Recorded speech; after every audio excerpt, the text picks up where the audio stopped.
With only days left until the most pro-crypto administration in the history of planet Girth takes office, some of the biggest news that I've ever seen was just released.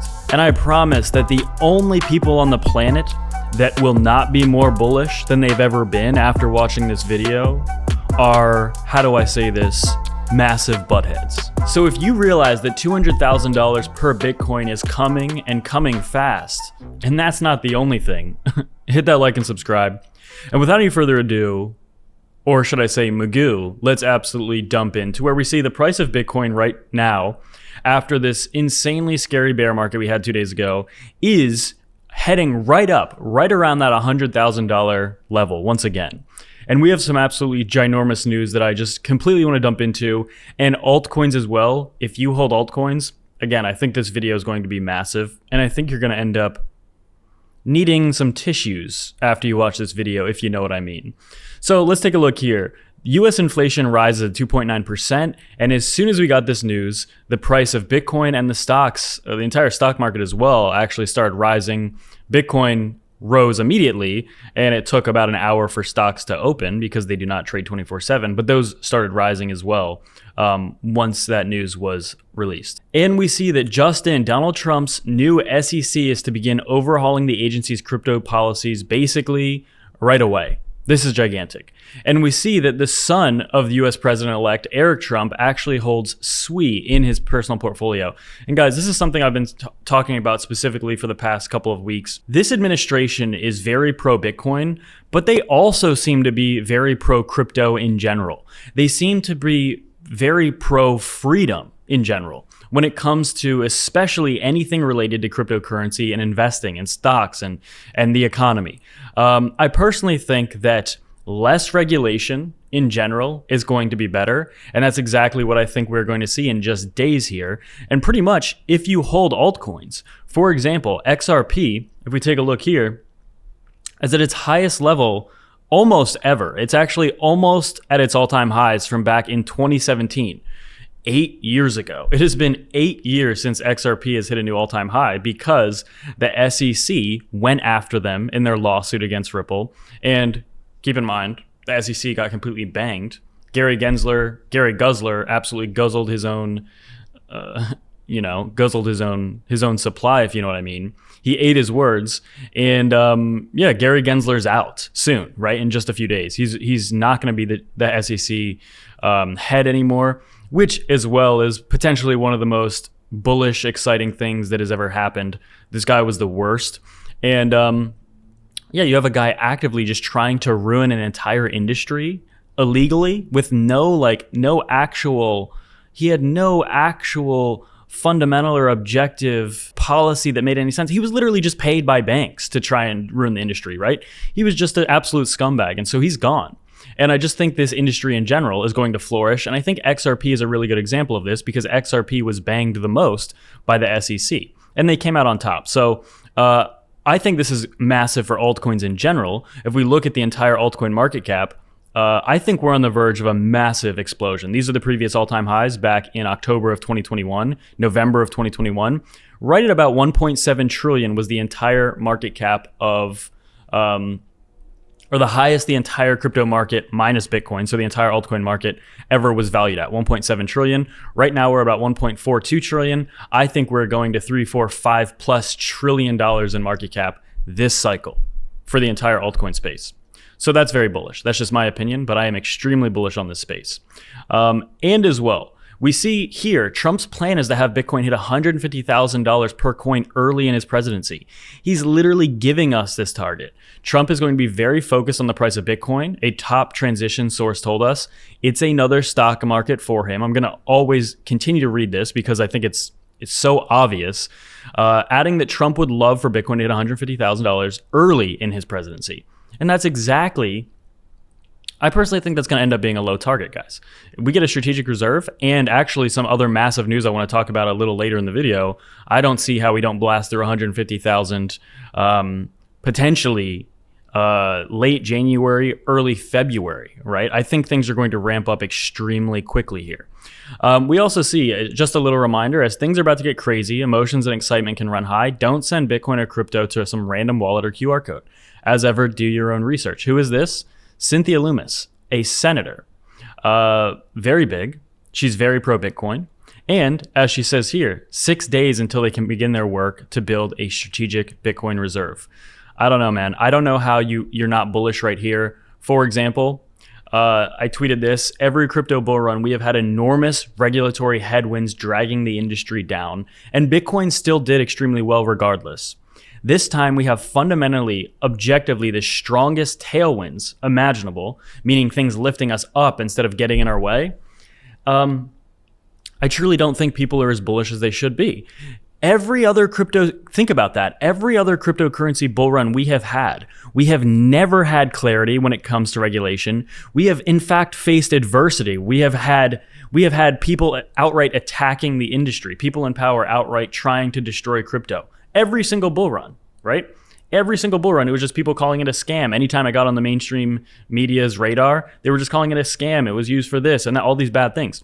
This is the very first time in history, the very first bull run, we have Bitcoin spot ETFs breaking every record in the history of ETFs. We have a pro-crypto administration being sworn in a couple of days. If there was ever a time to be bearish on crypto and Bitcoin, this is by far the worst time. And so many people are scared of hearing that. They're seeing me come on and they're saying, yeah, it seems really obvious, but there's no way it can play out that way, right? There's no way that actually things end up just being bullish, right? And somehow, majority of people are taking that stance and just deciding, actually, I'm scared, I'm fearful, I don't think it's actually going to be very bullish. And all I'm telling you is sometimes the most obvious thing that just doesn't seem like it will happen ends up happening. Meaning, if we're going into this new administration with insanely pro-crypto regulatory and just very good policies and outlooks for this industry, maybe like don't overthink it. Maybe it's just going to be insanely bullish. Very simply, it's very similar to how every 4 years Bitcoin is pumped in a bull market, but yet every 4 years there are people that are saying there's no way Bitcoin's just going to pump again. There's no way we're just going to have another bull cycle, a bull market a year after the halving. There's no way that happens again. But it literally always happens. It has literally always happened. It keeps happening. And so the people that have been losing in this market for the past 2 years, just getting destroyed, right, are the people that are afraid that Bitcoin will go up, and they've been doubting it. And yet we've just gone up. This entire run here for the past 2 years, every single time we traded sideways, people thought this was going to happen. They thought, oh, it's done. And in fact, that's not what's happening. The writing was on the wall. And now that we have the most bullish fundamental setup in history that we could ever imagine right in front of us, it does not make sense. You have to be absolutely brain dead to think this is some like very bearish thing. And with every headline about Trump's administration reaffirming its pro-crypto stance, this keeps creeping up. And this is the odds that Trump will create a Bitcoin reserve in the first 100 days. Right now, it's only at 34%, meaning like somehow most people actually are not thinking that we're actually going to get it. And what if we do? Imagine so many people like to be bearish and they might think, okay, well, what if it's just not as bullish as it might be? And what if we just get let down and stuff like that? What if the opposite? What if you're not bullish enough? Because again, I read the comments I get thousands of comments every day. I read them. People are still scared. They don't think we're actually going to $200,000, $300,000, $500,000 per Bitcoin. They don't think it's going to happen. You know, 2 days ago, when we got this dump right here, do you know how many comments I was getting saying top is in, see you in 4 years? Dozens of comments, potentially hundreds of comments of people panicking about that. People are scared, and they're also inexperienced, and I think that's why a lot of people are just completely messing this up. But I think it's just very obvious. We also see inflation is not coming down. Prices rose by 0.4% in December. That annualizes to a 5% rate. Basically, Peter Sniff saying that inflation is not tackled. However, guys, that is the whole reason that the stock market and Bitcoin pumped today on this reading, because it's indicating that actually further rate cuts might be necessary this year. Whereas a couple days ago, people thought we might not get a single rate cut this year. We also see Samson Mow showing this cycle overlaid with 2017, him saying $1 million coming this year. I personally think that 2016 and 2017's bull market, I was there for that. I personally think that was a crazy bull market, and I thought it was, full of euphoria, and it honestly was pretty insane.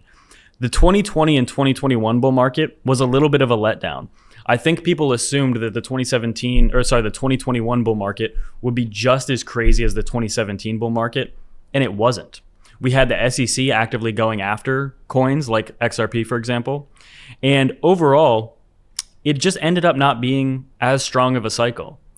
And many people, that after analyzing this, as this top comment even says right here, I was just thinking about this and how much it reminds me of 2016 and 2017.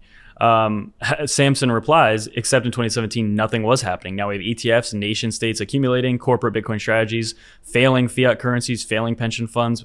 I would not be surprised if we went to, I mean, that's actually, I didn't even read that until now. That's absolutely insane. Do I think it's possible? I think it's possible. It's not my base case. I'm not expecting Bitcoin to hit $5 million this year, but anything is possible. And when I'm sitting here telling you, we don't understand how bullish this can actually get, even though I don't think we're going to $5 million per Bitcoin this year, I understand that it's possible because I understand what's happening. And if you understand what's happening, actually, there's a really good tweet that I wanted to look at here. Exactly this. If you're new to the space and you think you know a lot, this is the stance you have. Bitcoin is an extremely glorified pyramid scheme. It only rises because someone's paying for it. It's a product asset of the greater fool theory. This is the stance that people that don't actually understand what's happening have. This is the stance of people that they think they're much more intelligent than they actually are. And let's be honest, there's a lot of people that think they know more than everyone else, and they can just look at Bitcoin and again, these people never learn. Like, I don't understand how Bitcoin has been doing what it's been doing for the past 16 years, and people still are comfortable sitting so smugly, having this dumb opinion, frankly. And if you actually have some form of an education, you see, or it's a solution to this. Again, a lot of this is kind of wordy, and it employs a strategy to attack the dominant financial system and replace it with a currency that cannot be debased. This is the key here, a currency that cannot be debased, something we have never had before until Bitcoin. And it doesn't need banks, allowing humans to transact with each other without the need for a centralized entity. And it really is, there's a stark difference. And the amount of people I've seen go from this viewpoint to this one is growing. But guys, I mean, by the time most people understand that they were wrong about it being a Ponzi scheme, and in fact, it's so much more revolutionary than that, by the time everyone understands this, Bitcoin's going to be worth tens of millions of dollars per coin. And you're not going to be able to afford even a fraction of one. I mean, you're going to be able to afford like a fraction of a fraction of a fraction of a Bitcoin. So the sooner you understand it, the better off you will be. But if you really want to, you can sit on your high horse and assume you know everything, and you can just call it a Ponzi all you want. The only thing I ask is that you admit your mistake when it comes time, because it's always been clear to me, but it has never been more clear to me now how obvious this play is. And every argument I've ever listened to from one of these people, I honestly don't even really respond, because they're just people that don't really want to learn anything anyway. There's not really a point in arguing with people like this for the most part. They need to discover it, and they need to figure it out on their own, because their ego prevents them from actually learning for the most part from other people. If they discover it on their own, sometimes it bypasses their ego, because then they can think, oh, well, I actually discovered it. I figured it out. People like this really don't like getting information from people other than themselves. I mean, people are very egotistical, and that's honestly prevented a lot of people from making a lot of money. And they're going to continue to fail. We also see that Malaysia's prime minister says that our central bank and treasury should study Bitcoin and crypto so we are not left behind. Guys, as I've been saying, this type of news just keeps popping up. What do we have here? Bloomberg reporting that Italy's largest bank thought they needed to get ready in case of bigger clients wanting to get interested in buying Bitcoin. Do you see this happening right now? It's literally happening right now. And it's going to snowball in just a couple of days, most likely. Whenever a strategic reserve is announced, we are going to see countries like this scramble to try to get involved in Bitcoin. And we already are seeing it. That's the craziest thing. We already are seeing it. I'm not even just making some wild prediction. This is already even happening. I just think it's going to accelerate. We see the biggest story in corporate finance is a little-known software company that used to trade at a $1.5 billion market cap, and it has grown from $500 million to over $44 billion liquid in 4 years, and all they did was adopt Bitcoin. That's all they did. Instead of getting destroyed by having reserves in USD or other things, all they did was adopt Bitcoin. It's so simple. And once people are starting to realize this, but once countries and companies, more of them start realizing this, we're going a lot higher is the easiest thing easiest way to put it. We also see this podcast is not priced in. Sailor on Joe Rogan. Again, I personally think that we haven't seen anything yet. And that's the craziest thing to me. So as I said, I personally think altcoins are actually going to explode massively here. Bitcoin, as it sits right underneath 100K, I personally think in just a few weeks, people are going to be kicking themselves saying, Bitcoin was under 100K. I knew I should have bought it. But here we are. This is the same dilemma we see all the time. Here we are underneath 100K. And those people that said they would buy it underneath 100K are not buying it because their psychology destroys them. Because they see a big number, they think I want to buy this big number. But then they see it come down a little bit and they think, oh, well, it's actually going down. I don't want to buy this anymore. Buying high and selling low is exactly what new people that don't understand their own psychology do. And it's most people. Most people just simply, it's like a meme kind of, but most people seriously will buy things high instead of buying them low. Because people, how do I put this nicely? Like, people are dumb. Like, that's the easiest way for me to put it. People, their psychology rules them and it destroys them. And all you have to do is train yourself to not be dumb. That's really all you have to do. And looking, again, weekly chart, everything looks fantastic. We see the DXY actually. I think the DXY is going to start plummeting in the second half of this month when Trump takes office, just like it did the first time he became president. And we look at the stock market today. It is at a very critical level. It wants to actually move up as well. You can see it's coming up on resistance. If this breaks out as well, as Trump takes office, as the DXY starts crashing, as Bitcoin pumps, I don't know. That's just a very bullish scenario, and I'm very ready for it. And get signed up with Femex or BITUNIX below if you want to buy Bitcoin, altcoins, or trade. And without any further ado,